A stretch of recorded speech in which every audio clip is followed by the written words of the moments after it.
So all right, we now move back to extension 1 and look at this thing called the binomial theorem. So we're going to be looking at expansion of binomials. Remember, of course, binomial, as the name suggests, something that contains two terms. So binomial, two terms.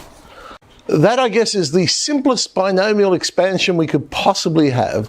1 plus x to the power of 0, which is, of course, 1, because anything to the power of 0 is 1. Then if we build it up, we go, oh, to the power of 1, we just get 1 plus. Now, I have written the coefficient in here, which, of course, normally we don't do, but I've done that for a reason. Expand out 1 plus x squared. We have 1 plus 2x plus 1 squared.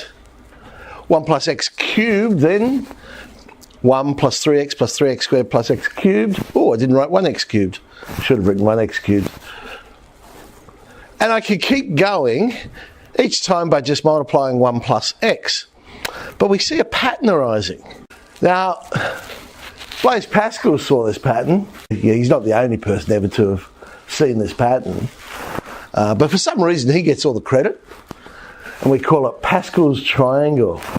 So it starts with 1, 1, 1, 1, 2, 1, 1, 3, 3, 1, 1, 4, 6, 4, 1. That's a good one. 1, 5, 10, 10, 5, 1. And of course, each of these we can confirm by expanding by 1 plus x, as I myself did when I was in I think I did in year 11. And I confirmed it up to the power of 23, expanding out 1 plus x, 1, 6, 15, 20, 15, 6, 1. My favourite row, by the way, is 10. I love that row. Isn't it so good? Look at it. 1, 10, 45. But then it just goes into cool mode. 120, 210. So like swap the digits around. Then 252, which is a palindrome. So in the middle of this symmetric row is a number that is itself symmetric. How good's that? That's a great row. You possibly will have your own favourite. Now, so if I'm going to expand this out, now the expansion becomes rather easy rather than physically having to expand the whole thing out. Because all we've got to do is, well, the coefficients, which are known as the binomial coefficients, in this case it'll be the 7th row of Pascal's triangle, Simmons's triangle, sorry. 1, 7, 21, 35, 35, 21, 7, 1. And then it's the powers of the first term start at 7, go down by 1. Powers of the second term start at 0, go up by 1. At any particular time, you can stop at any term, the two powers, in this case, should add up to 7. So that's how you can keep track that we're doing it right. And then we just tidy it up, and voila! We have the expansion of 1 plus 2x over 3 to the power of 7. How else is it useful? Well, for something like this, if you wanted to work out 0.998 to the power of 10 to 8 decimal places, and you don't have your calculator on you, like imagine I don't know, you're out shopping or something, and someone comes up to you and says, look, excuse me, would you be able to tell me 0.998 to the power of 10 to 8 decimal places? Now, you don't want to look stupid. So you go, oh yeah, of course I can do that, because 0.998 is the same as saying 1 minus 0.002. And then we know it's the 10th row, which is the really cool row, so we know that one, because it's just the best row. And when it's minus, it alternates, plus, minus, plus, minus. And there you go. And you notice I stopped at cubed. Because, of course, 0.002 to the power of 4, but to 8 decimal places, is 0. So any term after that will be 0. I don't need it. So I'd only have to work out this one, which, of course, we don't need a calculator for. Do you? You're all going, oh, of course I need a calculator for that. Nah, come on, look.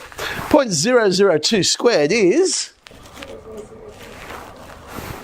Well, 2 squared's 4. I'll give you a hint. And then, yeah, you make sure you get all the 0. You've got to have 6 decimal places. So 0.00004. Oh, so I heard you pull out the calculator. You don't believe me. Okay. And then 0.002 cubed. Well, 2 cubed is... 8, very good. 8. And it's got to have, how many? 9 decimal places. But we want an answer to 8 decimal places. That in itself, but is getting close to 0, but we're multiplying it by 120, so it'll take it up. And so, of course, you'd turn to that person in the shopping centre and you would say, oh, well, yes, that ends up being 0.980179004. And they'll say, thank you very much. So I now want to find the coefficient of x squared in this expansion. Now, look, I don't want to expand the whole thing out, but I will. Because the reality is I don't need every term to do this. Because I know the 2 must be times the x squared term in the other one. So I only need the x squared term in the right-hand side, and the x must be times the x term. So I'm not going to bother tidying all that up and working out what it is. We just want the coefficient of x squared. So I'm going to get, well, the term with x squared has 2 times 6 times 4 squared times 5 squared.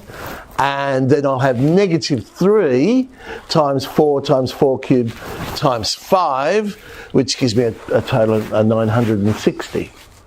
Okay, so I don't need to waste my time working out all those other terms because, well, they're not needed to solve the problem. Okay, well, so we're going to take the start of this slowly. That's all we'll talk about today for binomial theorem.